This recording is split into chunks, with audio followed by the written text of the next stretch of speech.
So I just finished the wiring installation for this 2020 Sportsman 850, and I'm kind of kicking myself for not coming up with this bracket idea to mount the solenoid sooner, because it definitely simplifies things. And here's the bracket I'm talking about. Actually, I have two of them mounted together for the solenoid, and I'll get into that a little bit more, but this is the bracket. So using that bracket has made the wiring installation, particularly the solenoid installation, quite a bit easier. For me, in particular for ATVs, mounting the solenoid has been the most difficult and time-consuming part of it, because you gotta find a spot, because there's not a lot of room in these ATVs. You need to take the time and the mental effort to figure out where to mount the solenoid, and then the mental and physical aspect of it to try to MacGyver a way to mount the solenoid. So this, I think it was maybe an hour and a half to probably an hour to get this wiring complete for this machine, and it was made much easier because of that bracket. So here's what I did. Okay, so here's the solenoid behind the brackets. So what I did is I bolted two brackets together, decided to mount it to this frame location.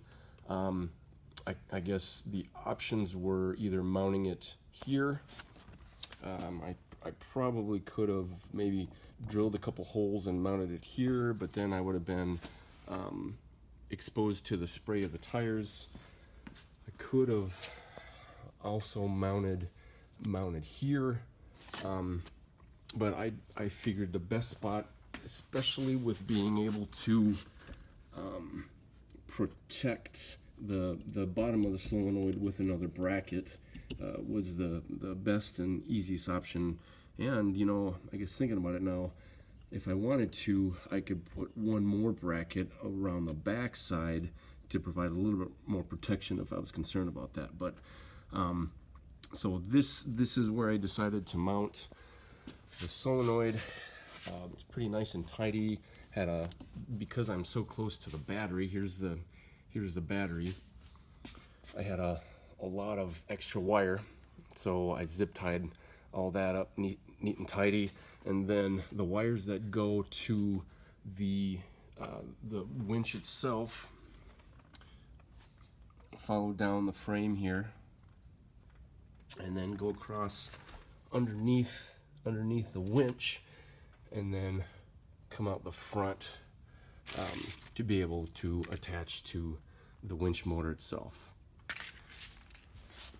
And then on the other side, this is for the switch. So I took the switch wire, put it through underneath the body panel, inside to the base of the handlebar, and ran it over here. So what I did, here's the control for the machine winch, and then here's the control for the ground force winch. So my preference is to be able to operate the two switches with the two different hands. Again, personal preference. It is a little packed over here, so I probably still could have maybe found a location there to be able to mount the ground force winch switch, so they would be both operated by one hand. But again, my personal preference is to do them in this configuration.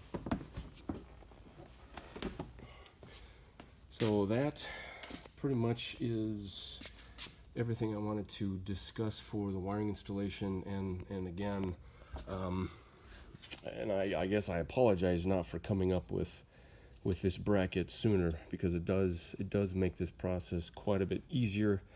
I will make a bunch of these, put them on the website, so that they're available for the solenoid installation. So I have to do one last video for the wiring. I initially had the wiring in front of these mounting brackets, and the bin that goes in this opening wasn't able to fit. So I had to remove it from the front and zip tie it to the side. Again, trying to keep everything nice and tidy. I needed to zip tie these to the bottom to bring them over to the other side. Same for, I think these are the wires that go to the battery. I had to do that to the top. So this is how the final wiring looks.